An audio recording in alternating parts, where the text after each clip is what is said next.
the right stuff. But there is another side to Cooper's lifetime in aviation, one that for years he would only discuss with close friends, until now.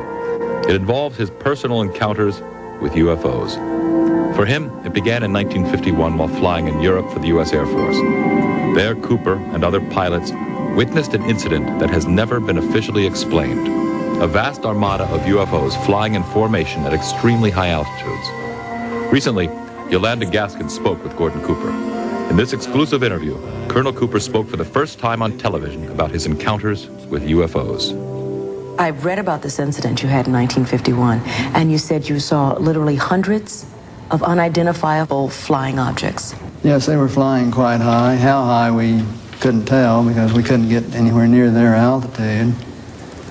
But they were either very large craft way up or smaller craft still well above what we could get to. For a day and a half, all of this happened, but then no one wanted to talk about it. Well, we sent a report forward on it, and the answer that finally came back months later was they were probably high-flying seed pods, which didn't sound very logical. There are always a lot of excuses. There's always weather balloons. I've heard that one before. In 1951, you couldn't even get close to the things that were flying overhead. You or anyone else that was flying. They were faster, higher. 6 years later, Cooper again encountered a UFO. This one definitely was not a weather balloon. While supervising flight testing in Edwards Air Force Base, his military camera crew actually filmed an unidentified saucer-shaped object landing near the site.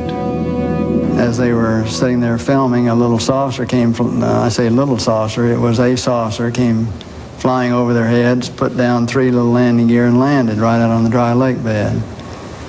And they picked up their cameras and started over toward it, filming as they went. And when they got in fairly close to it, it lifted up, put the gear back in the wheel wells, tipped up, and took off at a great rate of speed. And so they came into my office and told me what had happened, and I sent them over to develop the film. And then had to go through all the proper regulations of reporting this. And we wound up having to send the film forward to Washington in the base jet airplane. And I don't know whether anyone's ever seen it since. Now, the vehicle that you just described, how similar was it to the very first sighting that you had back in 1951? Quite similar. It was basically the same plan-form vehicle. They were double saucer, lenticular. But if you're going to be going in and out of atmospheres like Earth or other places might have, you certainly need a little more aerodynamic type of vehicle. And the saucer has the capability of going through the air at tremendous rates of speed and handling the bow and trailing wave without making shock waves. So it can be very silent while traveling at big rates of speed through the atmosphere.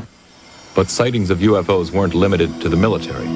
Cooper has commercial airline colleagues who've also seen UFOs.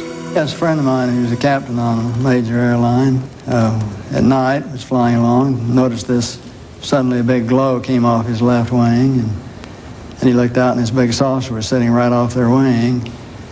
And so he turned slide toward and it moved away, and turned back and it moved back in position, and turned to his co-pilot and said, do you see what I see? And he said, oh God, yeah, I do. And it trailed along with him for quite a period of time, then tipped up, climbed very steeply away. Was on Jim McDivitt's Gemini 7 mission, where they saw this glint of something metallic off in the distance.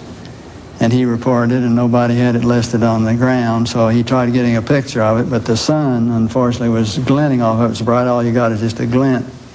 There was no detail on what it was, but never any further sighting at all on it. Years later, Cooper approached the United Nations with a proposal for a committee that would explore the UFO phenomenon. All right, now tell me about the letter to the UN.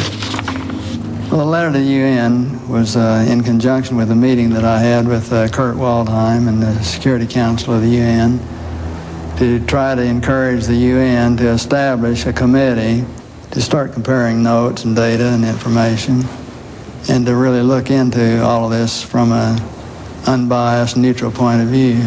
Here's a quote from your letter. I believe that these extraterrestrial vehicles and their crews are visiting this planet from other planets and are obviously a little more advanced than we are here on Earth. And are you saying that's exactly why governments have been trying to keep this information private, because of that obvious advancement? Very possibly, right.